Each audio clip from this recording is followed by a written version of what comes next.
Welcome, fellow wildlife avengers, to the Conservationists Assemble. My name is Jonny Bloxham, but here I am known as my alter ego, Captain Conservation, your friendly neighbourhood animal advocate. I am a former zookeeper with a passion for conservation education and the global efforts for threatened species and habitats around the world. I am inviting you to join me as we take the fight to our planet's biggest villain and my arch nemesis, extinction. Whether you're new to animal advocacy or a veteran in wildlife preservation, this is the podcast for you. Each week, I will be teaming up with one of Earth's mightiest wildlife heroes to unify the greatest collaboration of conservationists ever known, where we will be discussing the superpowers and abilities of our planet's epic species and what is being done to save them. This is the Conservationists Assemble podcast. Will you join the fight?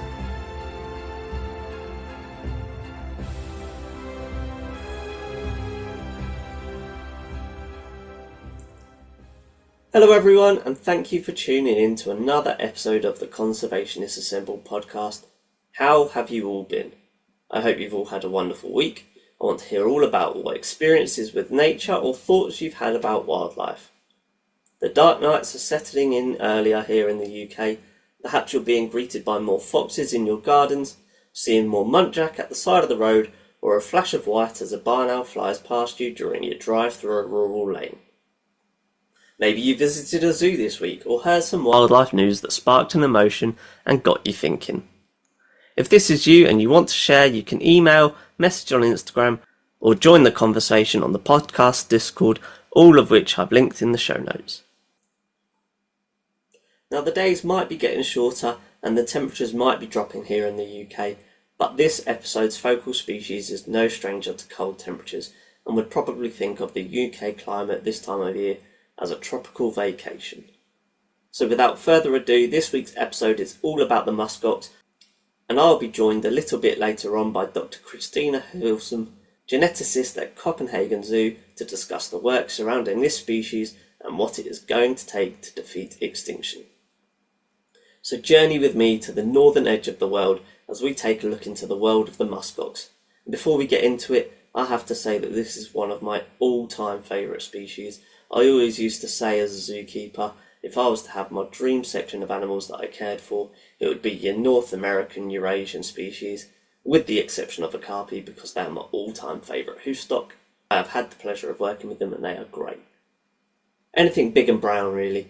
Give me brown bears, moose, musk ox, black bears, tarkin, polar bears, not brown, wolverine, not big, lynx and mountain lions, and I'll be a happy man. On a side note, shout out to Paradisa in Belgium, because I got to see the majority of these species, plus the addition of walrus, in just one area of their zoo. I was like a kid in a candy store. Anyway, back to Musk Ox, a living relic of a bygone era. Like with so many species for so many people, the only way we have large-scale access to the Musk Ox is through our televisions, and perhaps if you are fortunate enough to live near a zoo that houses them, or are willing to travel.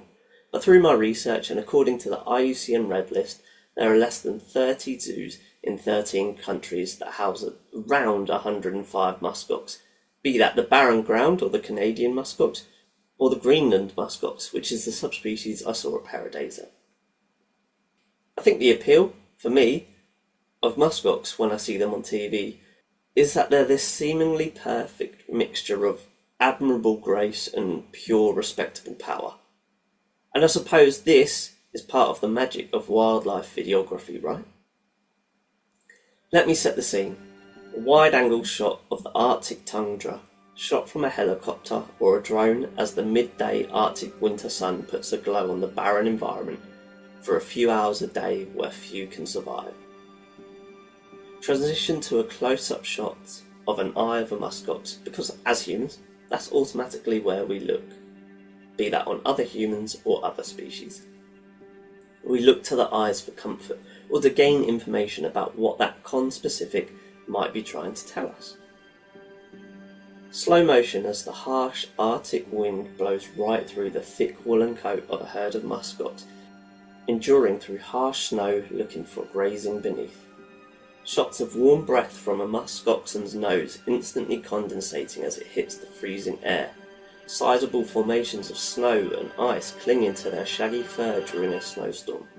Mix all of this with some classical music and the soothing tones of Sir David Attenborough, and for me, that is the grace of a musk ox, enduring this harsh environment, displaying exactly what they are all about and owning it.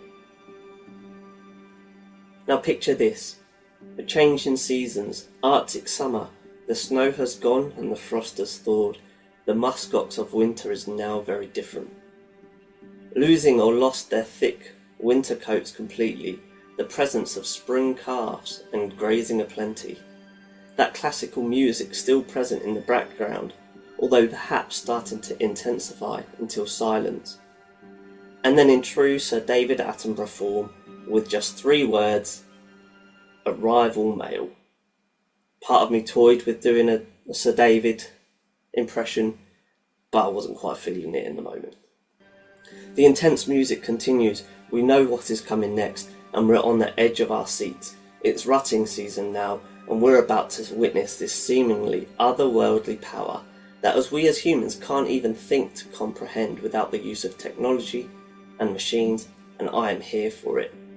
We're talking an animal that can weigh up to just shy of half a ton, that can reach speeds nearing 40 miles an hour, running head on towards another male, perhaps bigger, perhaps smaller, but without a doubt formidable, with nothing but the built-in headgear that they're sporting. There's no flinching, there's no backing down. Once the brakes are off, they're seeing it through. That to me is pure respectable power. I am hooked, a Musk Ox fan for life. So yeah, that is why I appreciate a Musk Ox. Let me know if you're a Musk Ox fan. I want to know what you enjoy about them. But we think we know the Musk Ox, and at surface level, most of us do. Of course, there are many hard-working individuals like Christina and the dedicated keeping teams at the organisations I alluded to earlier, who know the Musk Ox in a bit more detail than we do. But perhaps the biggest testament to the fibre, the grit and the being of a Musk Ox is that they are still here with us on this planet today. As we stay in the northern edge of the world, we're going to travel back now to the Pleistocene Holocene extinction event, otherwise known as the Large Major Extinction Event, which happened from around 50,000 to 5,000 years ago. It lasted approximately 45,000 years, depending on which continent we're looking at. While I talk about this before Christina joins us, I would encourage you to bear in mind that we are currently in a biodiversity crisis, as I'm sure you're all aware. But the rate we are seeing species go extinct is much quicker than the rate they went extinct in this previous mass extinction event. So we've all seen the Ice Age films, or at least some of them, and we know some of the species that went extinct in this era. We're talking woolly mammoths, saber-toothed tigers, giant sloth, woolly rhinos, cave bears, ancient bison, giant pangolins, cave hyenas, cave lions, giant elk, giant armadillos, western camels, which I previously talked about in episode 29 on the wild camel. The list goes on, every taxonomic group suffered losses. The point is, the Musk Ox survived and outlasted them all, but at what cost? The last IUCN Red List assessment for the Musk Ox estimates that there are just over 127,000 Musk Ox left in the wild, and that population is decreasing with the continuing decline of mature individuals. Now, they are also classified as least concern on the IUCN Red List, so why, on a conservation podcast, am I talking about a species classified as least concern when I could be giving airtime to a species that is critically endangered?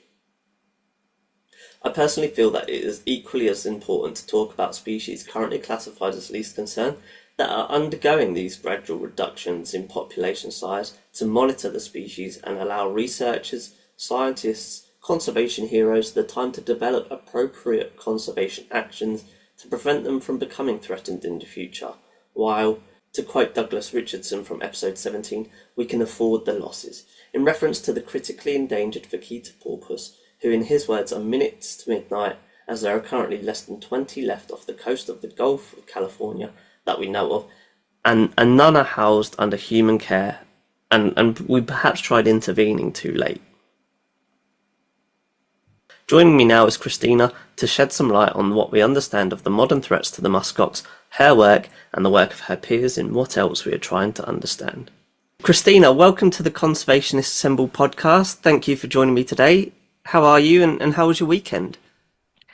It was a very nice weekend. It's a bit grey and dull here in Copenhagen in Denmark, but it was a very good weekend. So I was able to do a lot of different things. So yeah, all in all, a good weekend. And yours? Good as well? Yeah, really good. Thank you. Nice and relaxed. Yeah, as we all like to try and do between work. But yeah, a little bit grey as well. But yeah, nice and relaxed. So before we get into the thick of discussing your work and the collective efforts for conservation, could you please, just for myself and for the awesome listeners, let us know a little bit about yourself? So I'm a geneticist and I am based in Copenhagen Zoo in Denmark.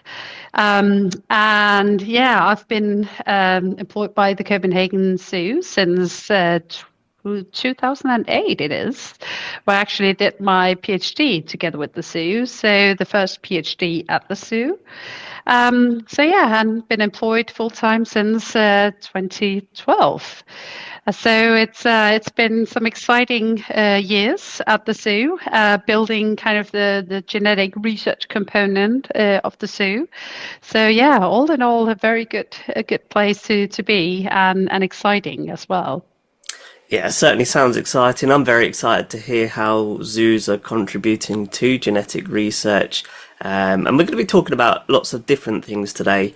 Firstly, we're talking about a species that was able to survive the last mass extinction, and yet for a species so durable, we are starting to see a decline in their numbers that could see them at risk of extinction in the future. So what do we know, if anything, that gave them the ability to endure the events of the Pleistocene-Holocene extinction event that saw other species of the era like the woolly mammoth and the saber-toothed tiger go extinct? So the musk ox is an incredible species. There are many fantastic species out there, no doubt, but the musk ox is particularly intriguing and fascinating. It's an Arctic survivor. And that is also what has kind of enabled it to persist throughout time. So we know that the musk ox as a species originated in Canada, and then it spread across the islands in between Canada and Greenland until it finally arrived in Greenland on the eastern side.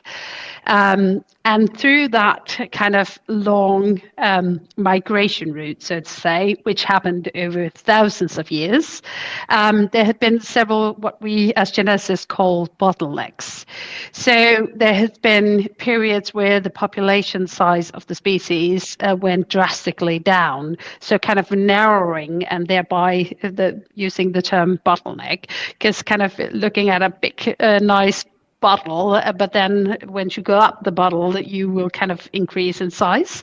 It's the same that happens with the species when it went through these bottlenecks. And there's been two kind of major bottlenecks for the musk ox species. So one that happened around 1 to 2 million years ago and actually persisted until around 500,000 years ago. That was kind of the first period of bottleneck, so a long period where it had been incredibly small in population size. But then after 500,000 years ago and until around 20 to 30,000 years ago, there was a period where it thrived again, going up in numbers. But then again, a bottleneck, shrinking the population size of the species until around 10 to 5,000 years ago. So that those events have not only drastically reduced the population sizes of the musk ox in terms of kind of rough numbers, but it also increases its diversity in terms of genetics. So when you have these events, you will lose genetic diversity. And genetic diversity underpins species and their ability to adapt and resist future, for instance, climate change. So it's very important that species and their populations have, a good amount of genetic diversity so that they do have the ability to adapt and resist when needed. Although the Musk Ox then survived that extinction event, what impact did it have, or is it still having on the population or the descendants that are still extant today? Yeah, so it does not have, it actually has the lowest recorded genetic diversity of any ungulate, and also very comparable to other species and their populations where they have really low genetic diversity. I will just mention that despite it has, low genetic diversity, it's also extremely good at adapting. And that's also why it has had the kind of more ability to kind of persist during periods where other large species went extinct. It is because it's so good at adapting. So it has kind of adapted to whatever environment, food, etc., that was present during these periods of shifting ecology and climate.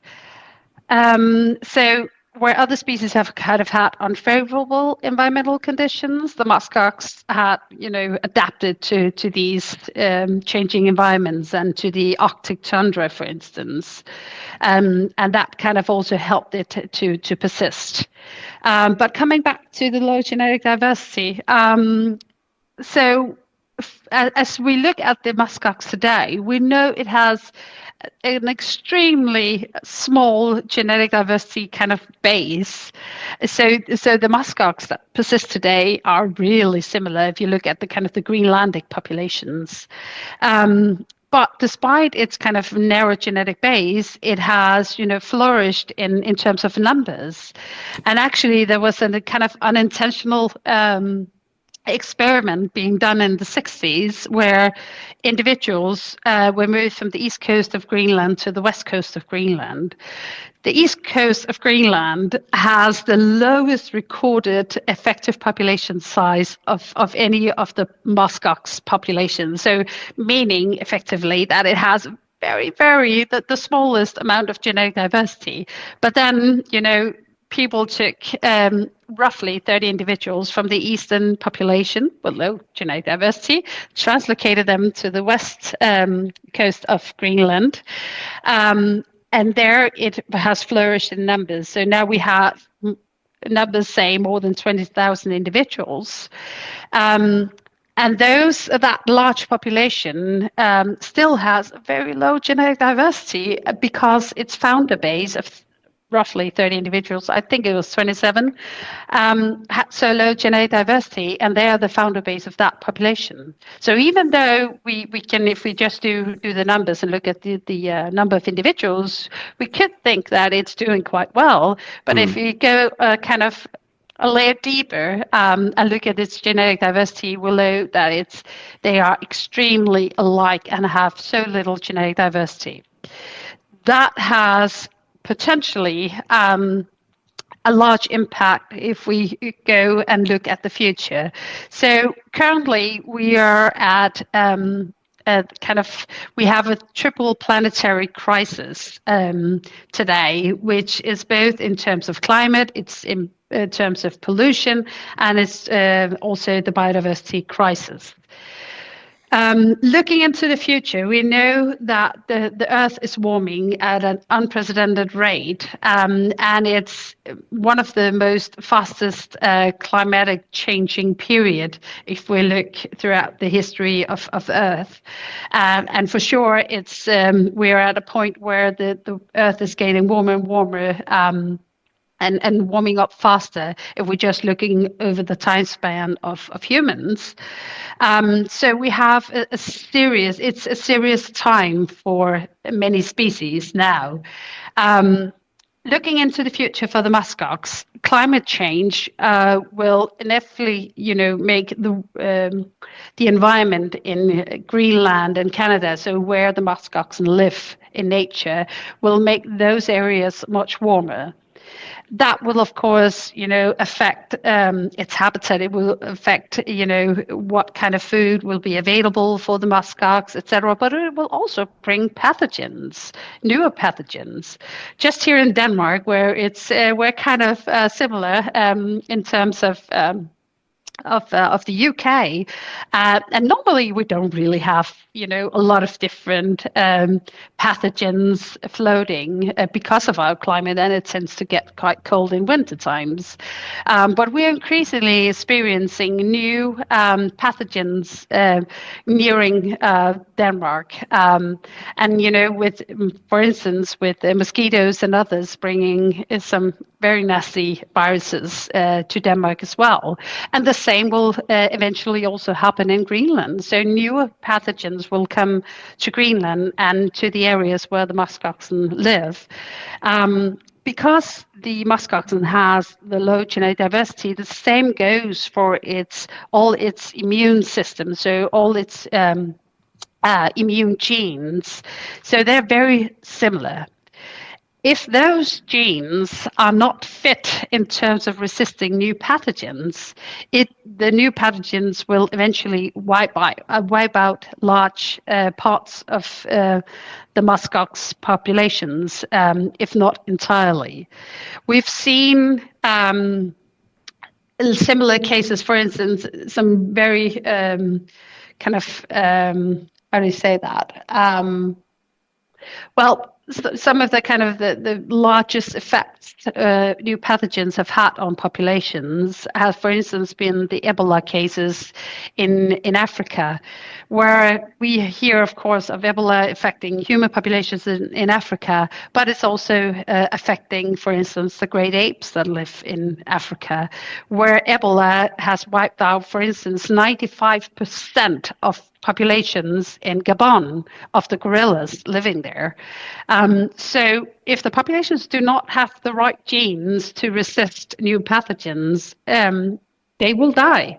So it has a huge impact potentially on the musk oxen that it has so low genetic diversity. And the same goes for just being able to adapt to the new environment. So they are physically adapted to the high Arctic. They have, these very charismatic species with, extreme, fur and sweat glands only on the back of their hind legs. That's the only place they have, for instance, sweat glands. So can you just imagine, Greenland becoming warmer and warmer, and these species being physically adapted to living in the high Arctic and also surviving with the current, food available there. That will be a challenge as well. So they need the diversity within their genes to be able to adapt to the future changes. And I suppose then, because we know that they're currently classified as least concern, which I suppose when you're from the outside looking in is a good thing, but maybe the population is decreasing. Is there a model for or a prediction for kind of really the time frame we have to try and make those changes? Yes, so I'm glad you're bringing this up. So the IUCN Red List is a fantastic tool, and if people don't know the IUCN, they probably know the Red List just because it's so widely adopted and used. But the Red List do not take genetic diversity into account. So biodiversity consists of kind of three pillars. You have ecosystem diversity, you have species diversity, which is effectively the Red List, and then you have genetic diversity. But genetic diversity is severely overlooked. And just recently, 2 years ago, it was actually adopted in the Convention of Biological Diversity, which is kind of this big UN program where 196 nations have signed that treaty to kind of protect biodiversity globally. So it's a fairly overlooked level of biodiversity. The same goes for the IUCN Red List. And just recently, uh, over the past few years, there was a paper on the correlation between genetic diversity of populations and their listing on the red list.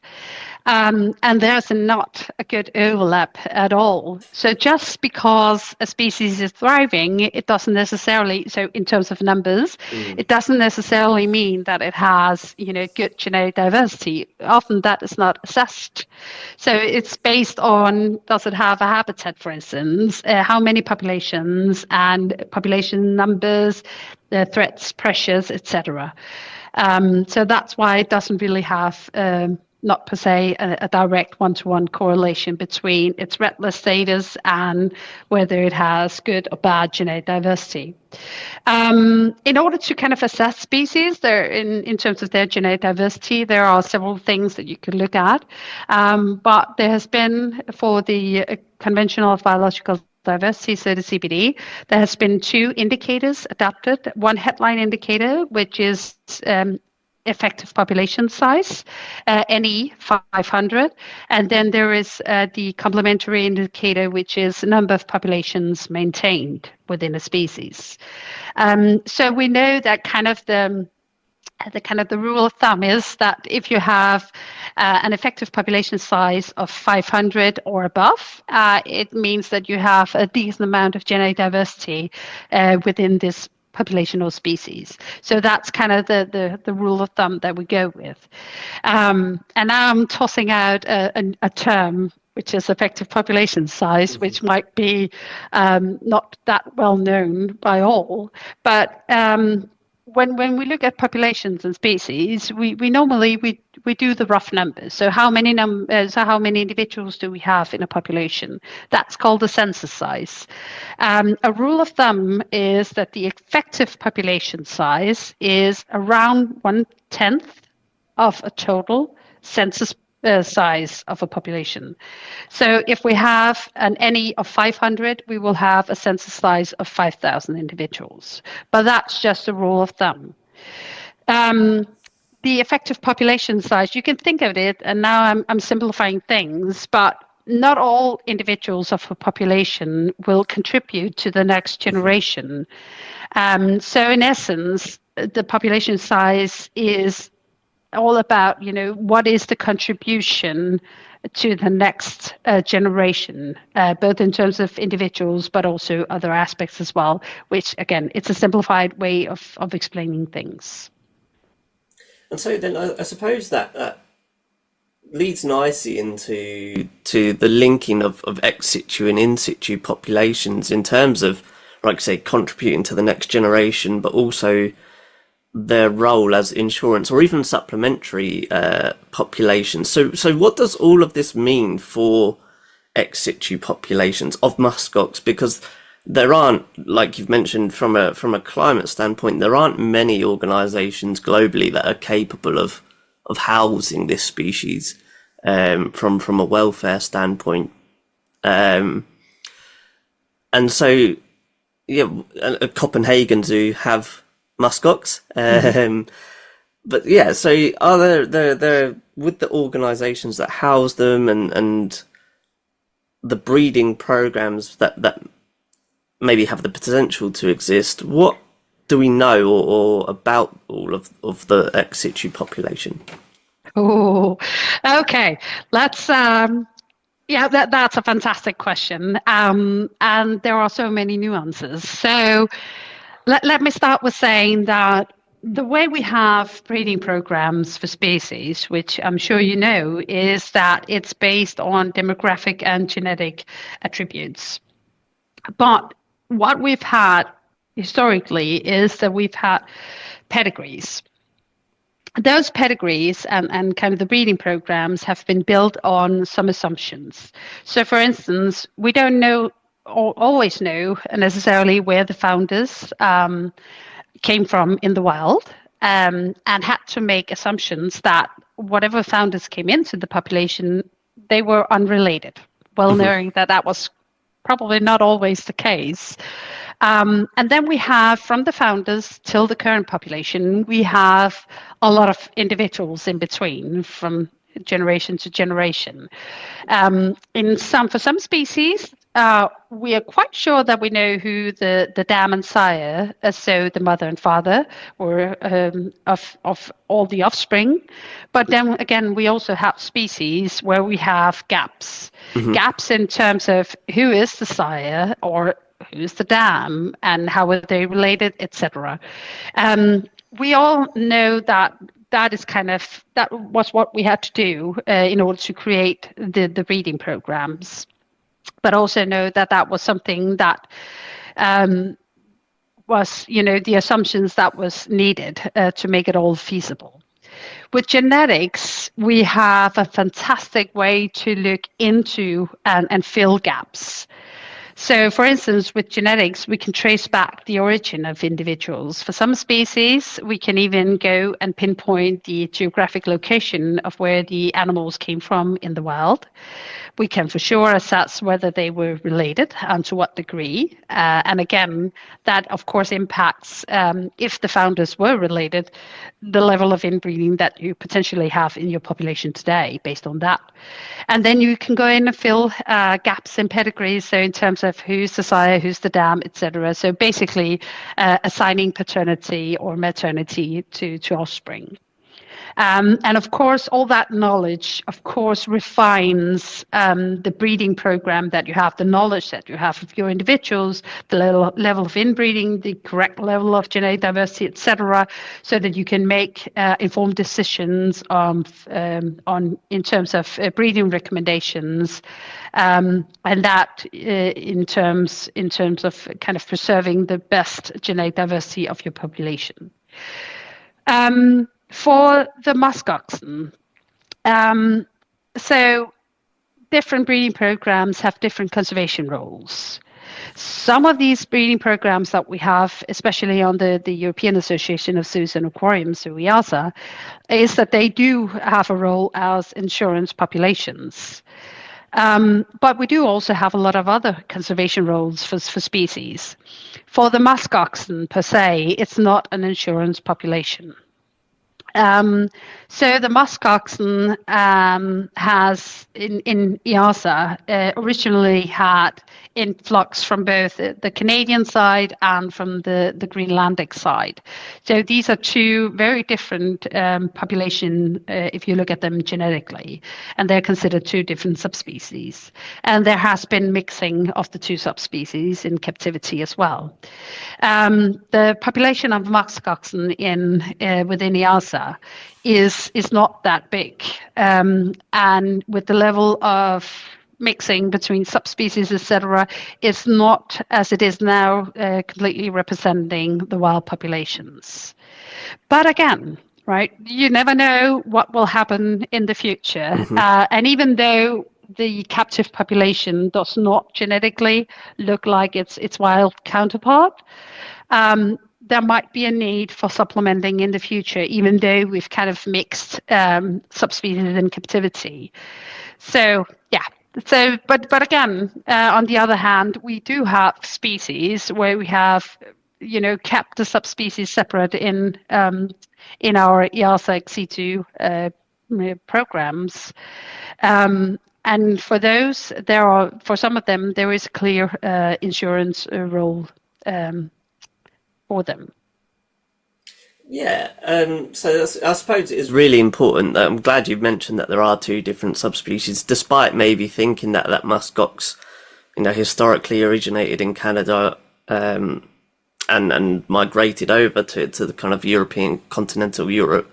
That they are now over time distinct and separate subspecies. What role does genetics have to play in informing conservation of especially small populations, and why is this important? Well, it's so coming from kind of the ex situ world. What we have and what we excel is managing small populations. We are aware that some of our populations do not represent the wild individuals or the wild counterparts, But then again, we have the kind of the full spectrum, because we also have populations in ex situ that has far more genetic diversity than their wild counterparts, and even genetic diversity that has been lost in the wild population. One example of that could be, for instance, the cotton-top tamarin, which is a species native to Colombia. So there was some large mass exploitation of the species for biomedical research in colon cancer during the 60s and 70s, where tens of thousands of individuals were exported out from Colombia. And once there was this ban on using the species for biomedical research, then the research facilities had to kind of relocate all the individuals that they had left. And a lot of them went to either the European program, so under EASA, or the North American under the American Association of Zoos and Aquariums. So after that, and also till present, the wild population has continued to go down in numbers, and recent numbers estimate that there are around 2,000 to 3,000 individuals left in the wild. There are a lot of individuals, residing under the two kind of regional zoo associations in North America and Europe. And looking at their genetic makeup, so to say, has revealed that there are genetic diversity in those populations that is no longer present in the wild population. And also that genetic diversity in the ex situ populations, that is quite high compared to the wild populations. So their role as in the future to kind of supplement the wild population could become a reality. Another species is, for instance, the white rhino, where we know that if we just look at the European population, we have around twice as much genetic diversity in that population than what's left in the wild population in Africa. So we have kind of the full spectrum from, ex situ populations that have much more and unique genetic diversity compared to their wild counterparts, to the other end of the scale, where we do know that we have populations that have a very narrow founder base, and also very low genetic diversity, and potentially we have populations that are a mix of different subspecies as well. But a lot of this we also know because of genetics. So once we begin to look at these populations in terms of kind of DNA-based methodologies, it has the potential to kind of unlock a lot of different things regarding these populations. So it's an important tool to kind of inform future conservation roles, and also in terms of breeding and managing these populations.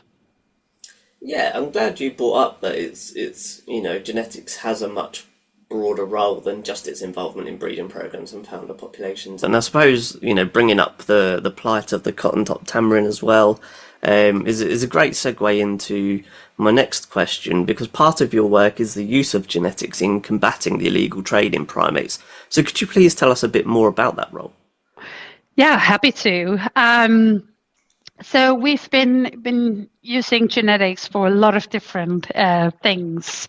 And one of them is also to help combat the illegal trade, and with a special focus on primates.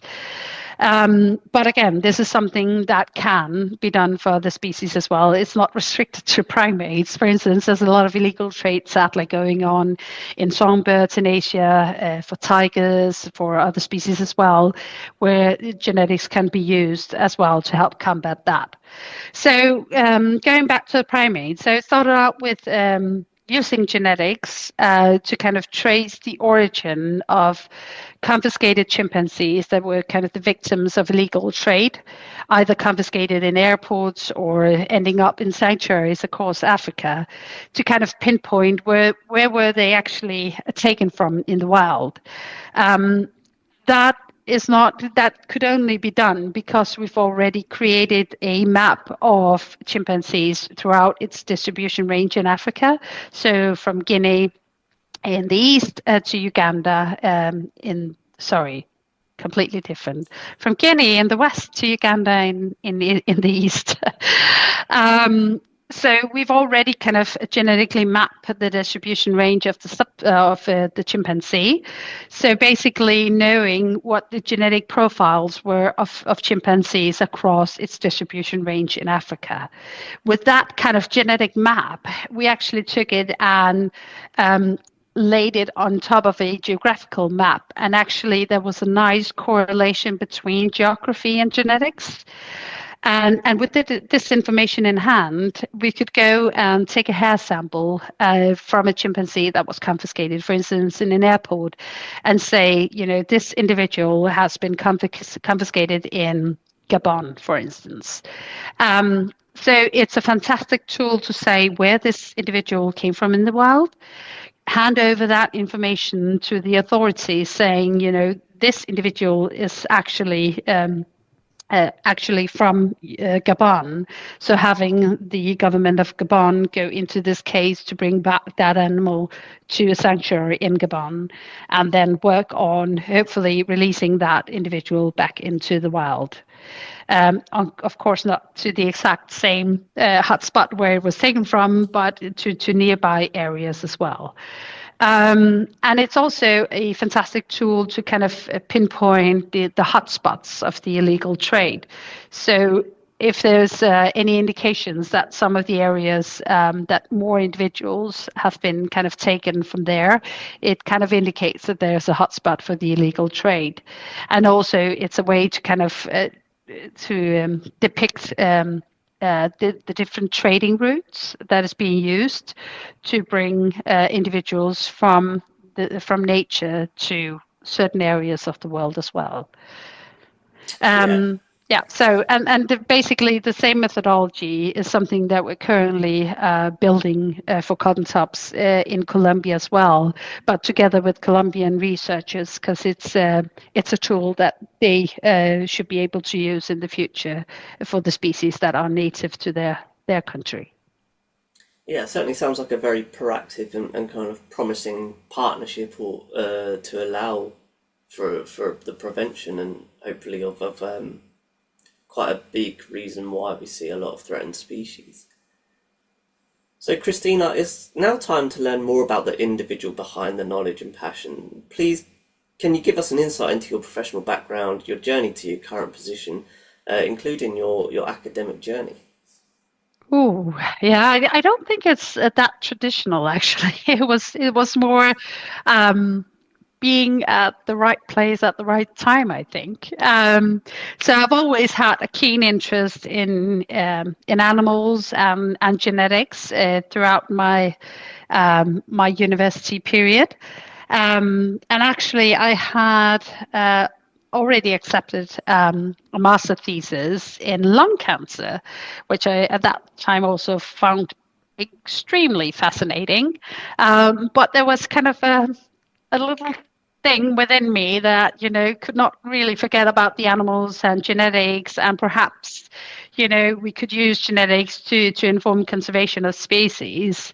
So after I actually agreed to start the master thesis in lung cancer, I reached out to the zoo. I didn't have a contact at that time, but was directed to a zoologist at that time, Frans Carlsen, who was based at Copenhagen Zoo.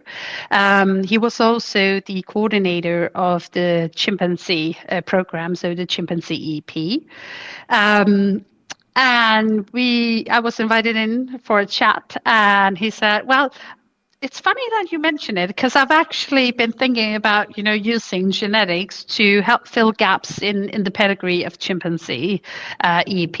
And, there's also this issue of, we don't really know the taxonomy of the species. People can't agree on how many species or how many subspecies we have in nature. So it would be fantastic to kind of get that settled and then also fill the gaps in the breeding program of chimpanzees, and who knows, perhaps we can, have breeding programs for all the recognized subspecies once we know how many there are.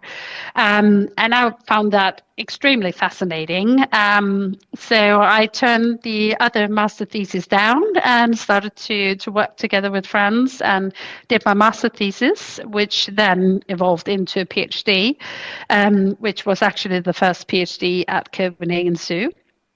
And then during my time at the zoo, together with the kind of research veterinarian at that time, who's now the zoological director, Mats Bertelsen, we applied for some funding to create a lab, and then also a lab that could do genetics. And then I was employed at the zoo actually before I ended my PhD at the zoo. So that was kind of my role into that. World. And so then, bringing it back to the Musk Ox, what was your first experiences with the species, or when did you kind of know that you was going to get involved with some of the Musk Ox work relating to their genetics? So genetics is wonderful. So it's the same for letters, but the codes of species are different. So once you kind of know how to interpret the code and know the alphabet of genetics, you can apply it to all different species. So the Musk Ox, a lot of what I do come from a need, either within the ex situ community or the in situ community. So for the musk oxen, for instance, Copenhagen Zoo also previously held the breeding program for the musk ox. And the coordinator at that time had kind of some of the same questions and all unresolved issues as the coordinator for the breeding program for chimpanzees. So how many species, subspecies are there? Should we manage the current populations in ex situ in Europe? Should we manage it as just one population, or should we try and keep the subspecies different? Keep the subspecies apart and breed them separately. So some of these questions came up in the discussion with the breeding coordinator at that time for Musk Ox. So that kind of kickstarted my interest in the Musk Ox. And then we've done a few papers over the years on musk oxen, both in terms of its more present populations and how they look in terms of genetic diversity and their demographic history, but also contrasting with kind of more ancient samples to go kind of further back in history to kind of understand the species from a more ancient historical perspective and until present day. Fantastic. Yeah, so I like that then you don't know what's coming because you've got that basic knowledge and kind of that foundation. It must be quite exciting to see what could pop up in your inbox or what people might approach you with, and so your role must be quite exciting. And in your role as a geneticist, you have contributed to research on a range of species from musk ox to chimpanzees. Is there one individual species that you've gained a particular attachment to in your career, or a particular species that you would really like to work with? Ooh, that's a tricky question. I think so. I'm easily fascinated with a lot of different species, and all species are fascinating in their own way. So I won't say that I have a particular must-do species, but I for sure have a lot of species kind of on my bucket list where I see a great value of doing genetics to kind of help inform their conservation. And for sure, there are many more species than what I can manage to look at while I'm still alive. So yeah, no particular species, just a lot of need out there, and easily fascinated with the diversity of life. So then, what advice going forward, because of that vast amount of species that maybe need more work and more looking into their genetic history. What advice would you give someone looking to pursue a career in conservation, but pertaining specifically to their genetics? Oh, I would strongly encourage everyone that has, an interest in genetics to look into doing, conservation genetics, because as mentioned just before, there's a huge need for more conservation geneticists. There are so many species where we know absolutely nothing about them in terms of their genetic diversity. So there's a huge, huge need for more people working on this. Well, it's a fantastic area, and I think it's a fantastic community as well in terms of conservation geneticists. It's really an open and welcoming community. So if you're keen on doing genetics of species, plants, animals, fungi, whatever, to reach out and to kind of the community. There's always someone out there who is willing and able to help and create the links, create the networks that will hopefully loop people into doing conservation genetics. Yeah, great point there. And what networking methods then have worked for you? Oof. I'm not the queen of networking, but I do make extensive use of networking.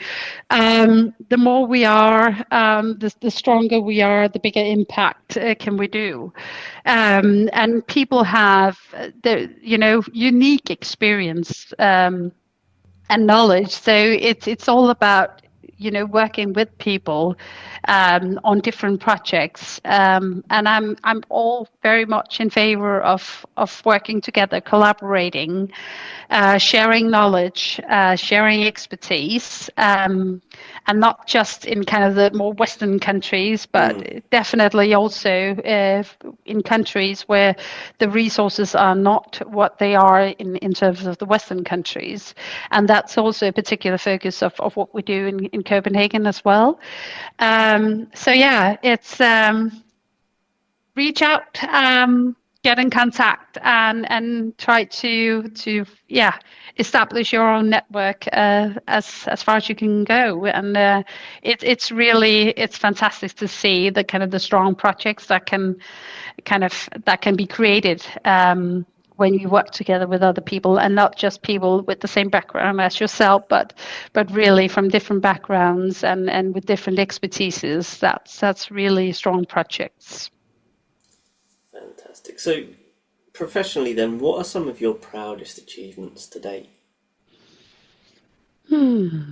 Well, I think from when I look back and until now, there's really been a shift in kind of the uptake and use of genetics to inform conservation, and especially ex situ.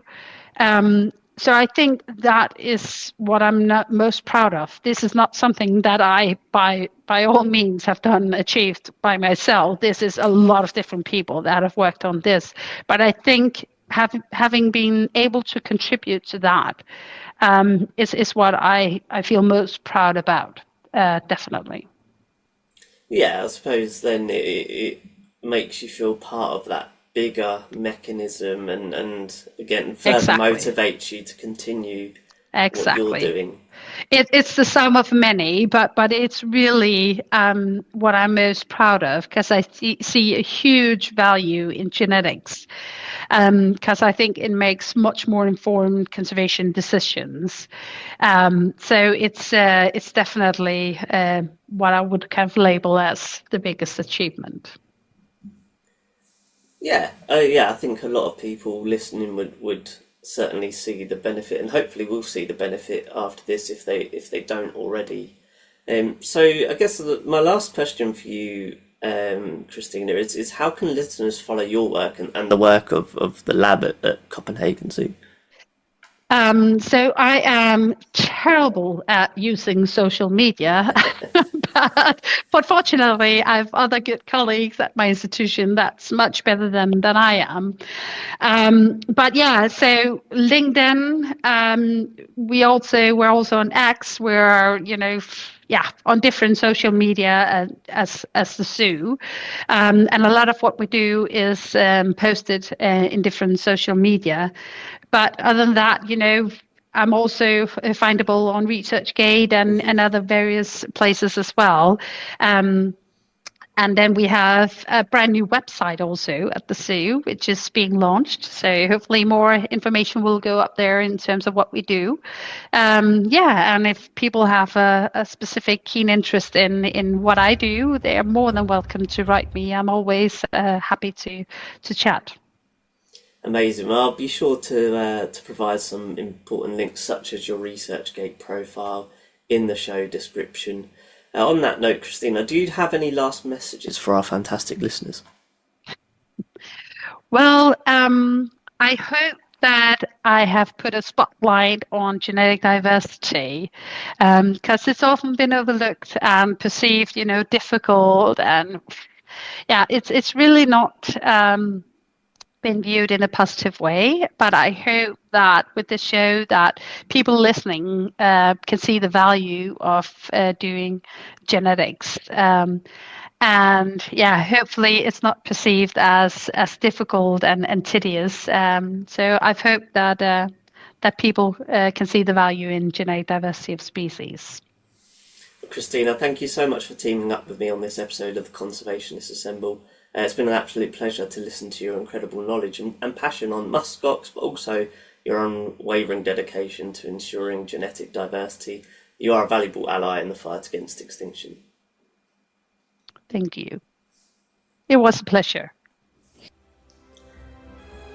And of course, a huge shout out to you, my fellow wildlife avengers, for tuning in.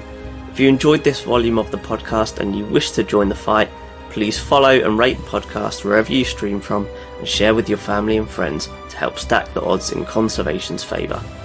And don't forget, you can join the fight by joining the conversation. Share your thoughts and suggestions on this episode, past episodes or future episodes via email at conservationistassemble@outlook.com, Instagram at conservationistassemblepod, or on the podcast Discord, which is linked in the show notes. And if you have happened to snap pictures or videos of wildlife in your garden, at a zoo or aquarium, or in far off lands this week, these are also the places to share them, with a chance to be featured on the podcast Instagram page. Be sure to tune in to next week's fantastic episode.